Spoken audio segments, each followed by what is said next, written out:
우리가 구약 성경의 잠언서를 읽어보면 잠언서는 인간을 두 가지의 유형으로 구분하고 있습니다. 의인과 악인. 그리고 또 하나의 구분은 겸손한 자와 교만한 자로 구별하고 있습니다. 예컨대 잠언 11장 2절의 말씀을 같이 한번 읽어보겠습니다. 다 같이 시작. 교만이 오면 욕도 오거니와 겸손한 자에게는 지혜가 있느니라. 교만과 겸손을 대조하고 있습니다.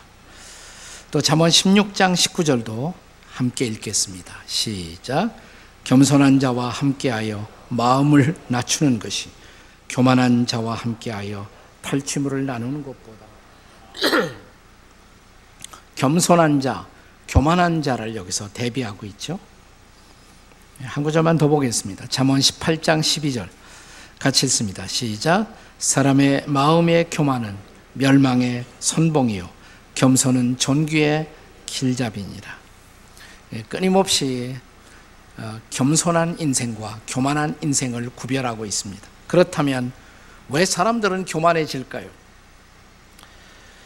그것은 일반적으로 우리들의 세상살이에서 나와 다른 사람을 비교하는 비교의식에서부터 교만은 출발합니다. 내가 다른 누구와 비교해서 더 많이 가지고 있다.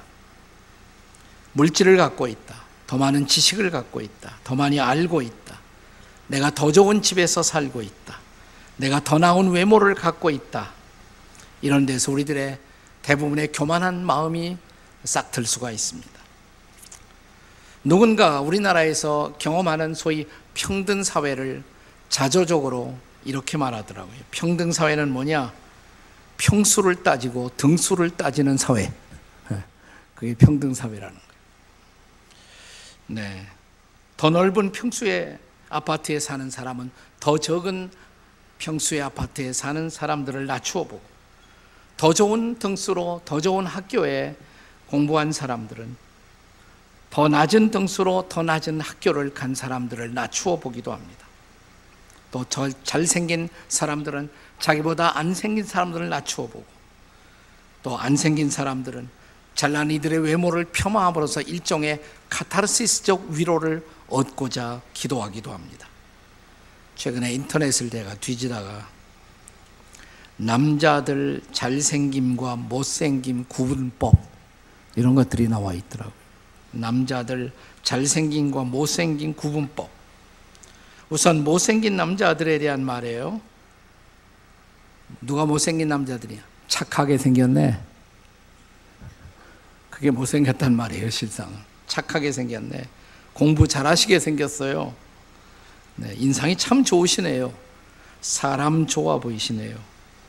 남자답게 생기셨어요. 근데 실상 그게 다 못생겼다 이 말이에요. 또 반면에 잘생긴 남자들에게 적용되는 말들과 어떤 말이냐? 싸가지 없게 생겼네. 네. 꼭 기생 오라비 같네. 재수 없게 생겼네. 좀 노랗구만. 여자 속개나 썩였겠어. 실장은 잘생긴 사람에 대한 일종의 질투의식이 반영된 왜곡된 가치 판단의 유무라고도 할 수가 있을 것입니다. 우리 사회는 더 이상 자신의 모습을 있는 그대로 드러내거나 혹은 스스로를 낮추는 겸손을 칭찬하지 않습니다. 반대로 경쟁을 통한 싸움의 의지로 이웃들을 희롱하고 밟고 사는 사람들을 오히려 우리는 부러워하기도 합니다. 최근 우리들 이웃들 위해 군림해서 사람들을 밟고 사는 사람들을 가리켜서 뭐 금수저 이렇게 말하기도 하고 갑질한다 우리가 이렇게 말하기도 합니다. 반대로 다른 이웃들에게 당하고만 사는 사람, 불리한 인생의 출발점을 가진 사람들을 우리는 흙수저 출신이다 이렇게 말하기도 합니다. 결과적으로 우리 사회에서는 교만한 사람들이 오히려 진취적인 사람으로 혹은 성공한 사람처럼 이렇게 반대로 역으로 평가되는 그런 모습들을 볼 수 있기도 합니다. 그렇지만 성경은, 하나님의 말씀은 매우 일관성 있게 교만을 정죄하고 겸손을 높입니다. 하나님은 교만한 자를 대적하시되 겸손한 자들에게는 은혜를 주시느니라. 기억하시죠? 그 말씀. 우리는 최근 이런 교만한 인생을 살았던 이들의 몰락을 보고 있지 않습니까? 왜 하나님은 교만을 대적하실까요? 한마디로 말하면 교만의 근원이 마귀이기 때문에 그래요. 반대로 겸손의 근원은 예수님이십니다. 예수님은 선언하시기를 나는 마음이 온유하고 겸손하니. 그런데 오늘 본문에서는 이런 온유하고 겸손하신 예수님보다 앞서 오셔서 예수님을 증거하고 예수님을 가장 가까이 닮았던 한 사람을 소개하고 있습니다. 그가 바로 세례 요한, 침례 요한, 존 더 베프티스트입니다. 예수님은 그를 가리켜서 성경의 어떤 사람에게 적용되지 않았던 최대의 칭찬을 베푸셨습니다. 마태복음 11장 11절에 보시면 내가 진실로 너희에게 이르노니 여자가 낳은 중에 이보다 더 큰 이가 없다. 이 세례 요한, 침례 요한보다 더 큰 이가 일어남이 없다. 여기서 더 큰 이가 greater person. 네. 그러니까 위대한 사람이다 이 말이에요. 자, 그렇다면 요한이 위대한 사람, 혹은 더 정확하게 말하면 위대한 겸손의 사람이 될 수 있었던 그 비밀은 도대체 무엇일까요? 첫째로 그가 하나님의 주권적 은사를 이해하고 있었기 때문입니다. 하나님의 주권적 은사를 이해한 사람. 오늘 본문 22절에 보시면 예수께서 제 아들과 유대 땅에서 예수님도 세례를, 침례를 베풀었다라고 말합니다.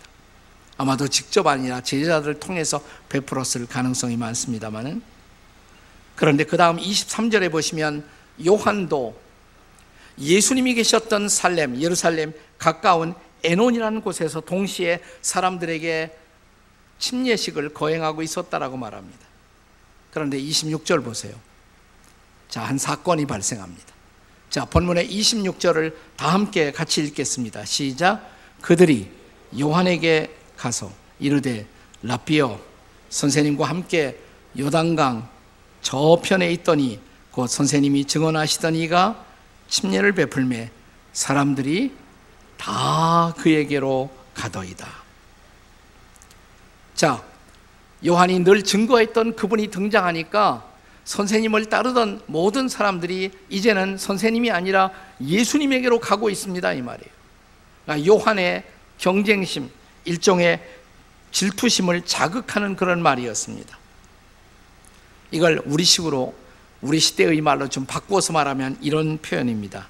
살렘교회 요한 목사님의 설교를 듣고 침례를 받고자 했던 사람들이 이제는 저 에논교회로 가서 나사렛 예수님의 설교를 다 들으러 가고 있습니다. 어떻게 하면 좋지요? 자, 하필이면 그분이 왜 나의 교구에 와서 이렇게 사역을 하셔서 내 할 일을 빼앗아 가실까? 마음에 요한도 상당히 섭섭한 마음으로 섭섭한 반응을 보일 수 있었던 그런 상황이 아닙니까? 근데 그때 요한의 반응을 보세요. 여기서 우리는 요한의 진짜 인격을 만나게 됩니다. 27절의 말씀이에요. 자, 같이 읽습니다. 27절 시작. 요한이 대답하여 이르되 만일 하늘에서 주신 바가 아니면 사람이 아무것도 받을 수 없느니라.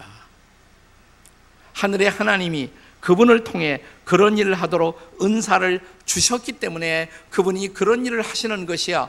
그것은 당연해. 이게 바로 요한이에요. 요한의 인격의 크기를, 그 진면목을 우리가 볼 수가 있지 않습니까? 이런 요한의 겸손한 인격 배후에서 우리가 발견해야 할 사실은 그는 하나님의 주권적 은사에 대한 믿음을 갖고 있었다 이 말이에요.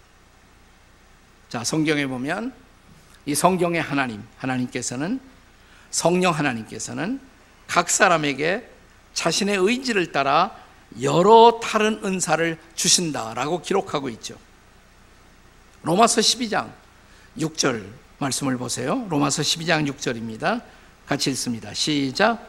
우리에게 주신 은혜대로 받은 은사가 각각 뭐예요? 다르니. 은사가 다 다르다 그랬습니다. 은사란 하나님의 선물, 하늘의 선물입니다. 자, 하나님께서 우리에게 은사를 주세요. 다르게 주세요. 그래서 저마다 자기 몫의 사역을 이 땅에서 감당할 수 있도록 하늘나라의 뜻, 하나님 나라의 뜻을 이루고자 이 땅에서 일하는 일꾼들에게 각기 다른 은사를 하나님이 주신다는 것입니다.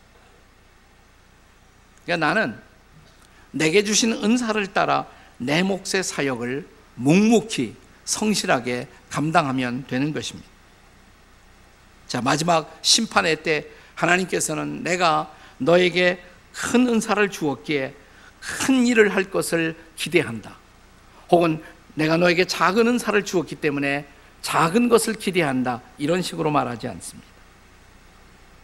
자, 마지막 심판의 기준은 뭡니까?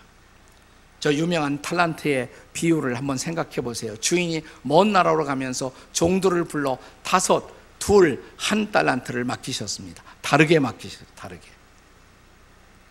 자, 우리는 5, 2, 1 달란트 하니까 매우 적게 생각을 할지도 모릅니다. 예수님 당시에 금 1 달란트는 무려 20년의 살라리에 해당했어요. 그러니까 이 주인이 한 사람에게, 한 종에게 5 달란트를 맡겼다. 이건 어마어마한 거예요. 5 달란트를 맡았던 종이 5 달란트를 남겼다. 이것은 어마어마한 성취예요. 자, 5 달란트면 몇 년 살 수 있어요? 제가 1 달란트면 몇 년 셀러리라고 그랬어요? 20년. 그러니까 5 달란트면 100년이죠. 100년. 평생 먹고 사는 거예요. 어마어마하게 위임했고 어마어마하게 남겼어요. 그러면 돌아온 주인이 칭찬하면서 나는 너에게 어마어마하게 맡겼고 너는 어마어마하게 남겼으니 너는 어마어마하게 커다란 종이다. 이렇게 말합니까? 아니에요. 착하고 충성된 종아, 네가 작은 일에 충성하였으니. 5 달란트로 5 달러를 남긴 것도 작은 일이라고 말씀하세요. 이게 하나님의 관점이에요. 하나님의 시각이에요. 전능하신 하나님, 만물의 주인 되신 하나님의 관점에서는 큰 것도 작은 거고 작은 것도 작은 것이에요. 하나님 보시기에 큰 일이라는 것은 없어요. 다 작은 거예요. 그러니까 크냐 작으냐 이건 하나도 중요한 것이 아니에요. 큰 일, 작은 일 중요한 것이 아니라 내게 맡겨진 일이 크든 작든 상관없이 그 일 앞에 얼마나 우리가 성실할 수 있느냐, 이것이 중요하단 말이에요. 네. 착하고 충성되다. 이 충성되다는 말이 성실하다 이 말이에요. 성실하다. 그러니까 하나님의 가장 중요한 가치 평가는 성실입니다. 성실. 요즘은 성실을 능가하는 순실이 큰 문제를 일으키고 있습니다만, 네, 성실이 더 중요해요. 성실이. 네. 자신의 은사를 따라 성실하게 살면 그것으로 족합니다. 그러나 우리가 자기에게 주어진 것보다도 남에게 주어진 것, 남의 은사를 질투하기 시작한다면 그때부터 오히려 우리의 가능성은 오히려 제한받을 수가 있습니다. 이걸 드라마틱하게 보여주는 영화 하나가 있어요. 아마데우스라는 영화죠. 뮤지컬로 나왔죠. 아마데우스. 거기에 주인공 유명한 음악가 안토니우스 살리에리, 오스트리아의 궁중악장, 가난한 환경 속에서 최고의 음악가로서의 지도자의 자리에 도달했던 사람, 사랑하는 아내가 있고 자식들이 있고 자신을 따르는 많은 후학들이, 제자들이 있었고 또 황제의 총애를 받았고 인생의 절정을 향해서 가던 그가 어느 날 암초를 만나게 됩니다. 모차르트가 등장한 거예요. 천재 모차르트가 등장한 것입니다. 일필휘지로 단 한 개의 음표의 수정도 없이 순식간에 위대한 곡을 써내려가는 그를 바라보면서 살리에리는 질투에 사로잡힙니다. 그 순간부터 이 사람의 인생이 흔들린다는 거죠. 심지어 후일에 그는 모차르트 독살의 배후로 의심을 받기도 합니다. 그게 사실이 아니라는 그런 이야기도 최근에 많이 돌아다니고 있습니다만, 어쨌든 나름대로 위대한 은사, 위대한 성취, 위대한 기여가 있었음에도 불구하고 그의 인생이 흔들리는 배후에 그를 사로잡은 영, 이게 질투의 영이에요. 질투. 우리 사회에는 천재만 필요한 것이 아니에요. 사실은 더 많은 성실한 사람들이 필요한 것입니다. 근데 살리에리의 질투심은 그의 성실한 인생의 노력의 금자탑을 흔들어 버리기 시작한 것입니다. 그에게 결여되어 있던 것, 모차르트에게도 하나님이 이런 주권적 은사를 주셨다, 하나님이 그에게 주신 은사를 보고 하나님을 찬양하기보다도 나에게 똑같은 것을 왜 안 주셨느냐고, 자기에겐 다른 것이 있어요. 자기 나름대로의 성실의 멋이 있었고 성실을 통해서 쌓아올린 아름다운 금자탑이 있었단 말이죠. 그것을 인정할 수 있는 안목을 상실하기 시작한 것입니다. 반면에 오늘 성경에 나타난 세례 요한, 침례 요한은 예수님을 보면서 마음이 흔들리지 않았어요. 하나님이 주님에게 저런 놀라운 은사를 주셨다, 하나님의 주권적 은사를 수용하고 그는 오히려 예수님을 질투하기보다 예수님의 신실한 증언자, 동력자가 될 수가 있었던 것입니다.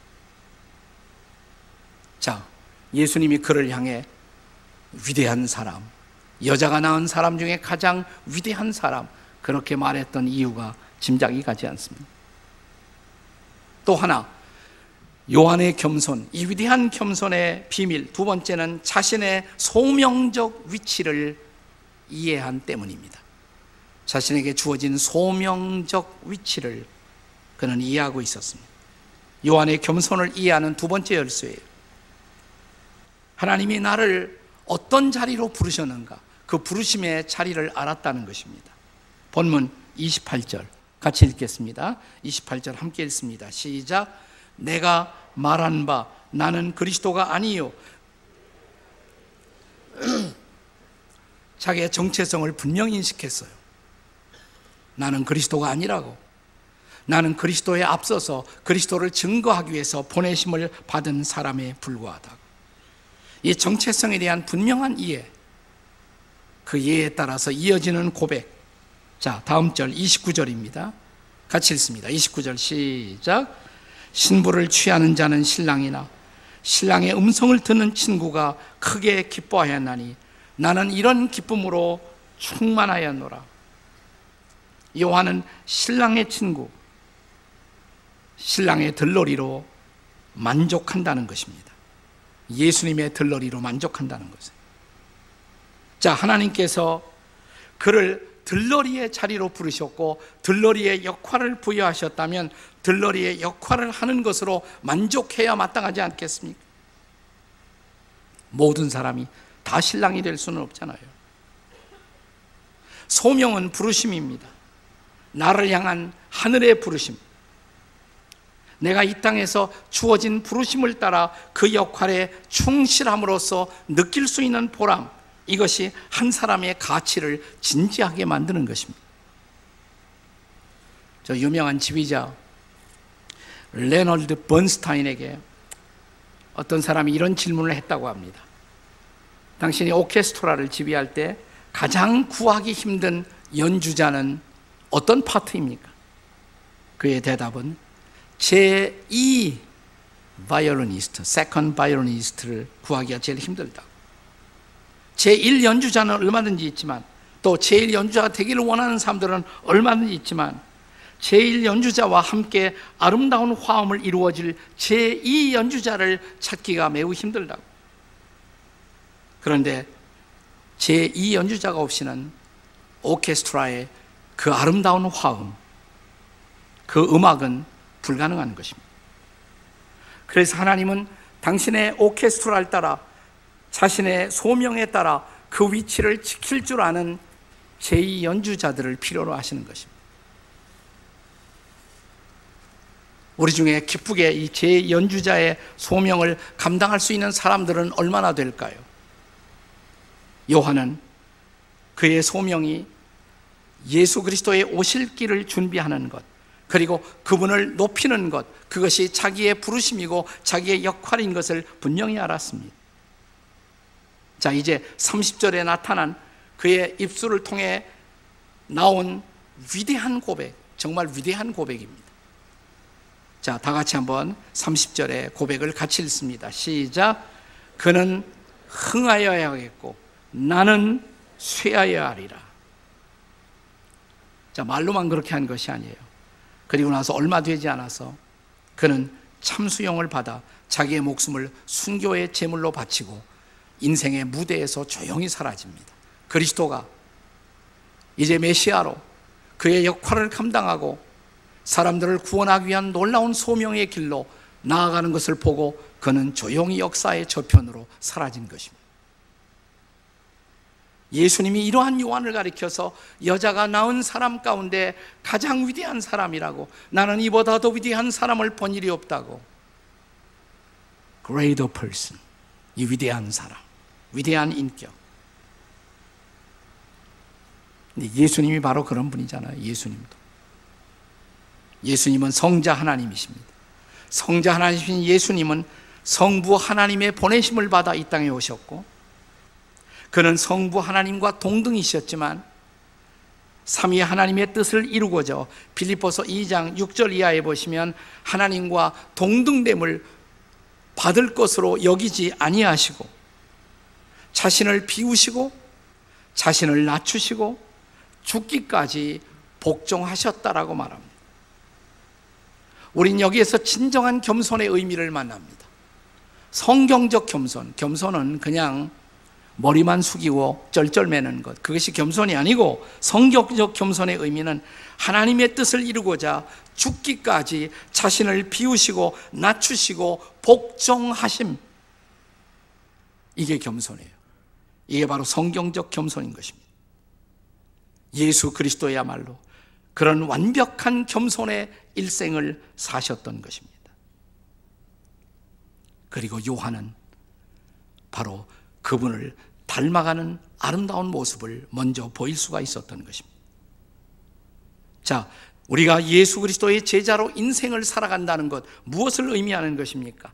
나는 마음이 온유하고 나는 겸손하니 너희는 나의 멍에를 메고 내게 배우라. 그 겸손을 학습하기 위해서 오늘도 자신을 부인하고 십자가를 지고 묵묵히 예수님을 따라가는 사람들, 이것이 바로 그리스도의 제자의 모습이 아니겠습니까? 오늘도 우리는 겸손을 학습하며 그리스도의 제자로서 인생의 길을 걷고 계신가요? 오늘날 이 세상은 인기 있는 영웅들을 만들어내기에 바쁜 세상입니다. 소위 매스미디어, 대중매체, 인터테인먼트, 이 세상은 진지한 땀과 진지한 희생의 대가가 없이 순식간에 가공된 영웅들과 인기 스타들을 만들어낼 수가 있습니다. 그래서 유명한 사람들은 계속 속출합니다. 그렇지만 세상을 감동시키고 세상을 변화시킬 수 있는 위대한 인격들은 오히려 부재한 세상, 이것이 오늘의 세상의 모습이 아닙니까? 그 이유는 사람들이 소명의 가치를 상실하고 살기 때문에 그래요. 하나님이 나를 왜 불러 이 땅에서 살게 하셨는가? 그 소명을 다른 사람들이 인정하든 안 하든 상관없이 내 소명의 자리를 지키며 묵묵히 살아가는 것을 성공으로 하는 사람들, 이런 사람들이 많이 없단 말이죠. 제가 몇 권의 책은 제 가장 가까이, 서고 가까이에 두고서 자주 읽는 책이 있습니다. 그 중에 하나로 오스기니스의 소명이라는 책이 있습니다. 오스기니스 소명, 정말 좋은 책이에요. 이 책에 보면 미국 연방정부의 고위관리였고 한때 서독 대사였으며 아이젠하워 대통령에서 로널드 레이건 대통령에 이르기까지 경제 자문관의 역할을 했던 아서 번스라는 사람의 이야기가 나옵니다. 이 사람은 유태인이었어요. 주이시였습니다. 유태인이었습니다. 근데 누군가가 이 사람을 초청해서 당시 백악관에서 모이는 기도회, 크리스천들의 기도 미팅이 있었는데 이 사람이 유태인이면서 어쩌다 이 기도에 참여했는데 계속 나오는 거예요. 크리스찬이 된 것도 아닌데 이 사람이 크리스찬들의 기도에 계속해서 출석을 했다고 합니다. 사람들은 그가 유태인인 것을 배려해서 그에게만은 기도 순서를 맡기지 않았다고 합니다. 왜냐하면 유태인들이 기도할 때 결코 하지 않는 기도가 있어요. 예수님의 이름으로 기도합니다. 예수 안 믿으니까. 그 기도는 안 하니까 이 사람은 기도 시간에 늘 이렇게 제외를 시켜줬어요. 오히려 배려를 해서 그렇게 한 것입니다. 근데 어떤 날 사회하던 사람이 깜빡했어요. 그리고 아르터 번스에게 마지막 폐회 기도를 부탁했다고 합니다. 사람들은 긴장했어요. 아니, 유대인 아르터 번스에게 기도를 부탁하면 어떻게 기도하라는 말이야. 틀림없이 예수님의 이름으로 기도합니다를 못할 터인데. 그의 기도가 시작되었습니다.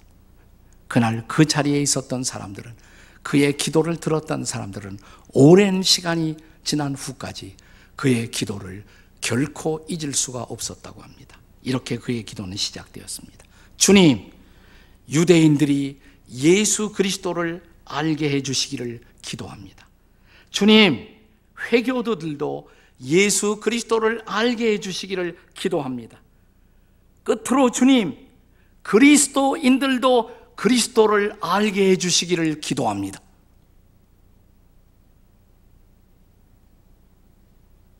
우리 예수님 만났어요. 하지만 그리스도 알아요? 우리가 다 그리스도를 알까요? 그분의 인격의 깊이를 알까요? 그분의 삶의 깊이와 넓이를 알까요? 우리는 충분히 그분의 겸손을 배웠을까요? 우리에게 필요한 기도가 아니겠습니까? 그리스도를 더 깊이 알게 하옵소서. 지금 우리 시대가 요구하고 있는 인물, 그리스도처럼, 아니 그리스도의 제자인 요한처럼 이 위대하게 겸손한 사람, 진정한 위대한 인격의 사람, 한없이 부족하지만 하나님, 나도 겸손을 연습하는 하나님의 사람이 되고 싶습니다. 여러분의 기도 일수가 있을까요? 주님을 한 구석이라도 닮은 겸손을 연습하는 사람으로 오늘도 살아가게 하옵소서. 기도하시겠습니다.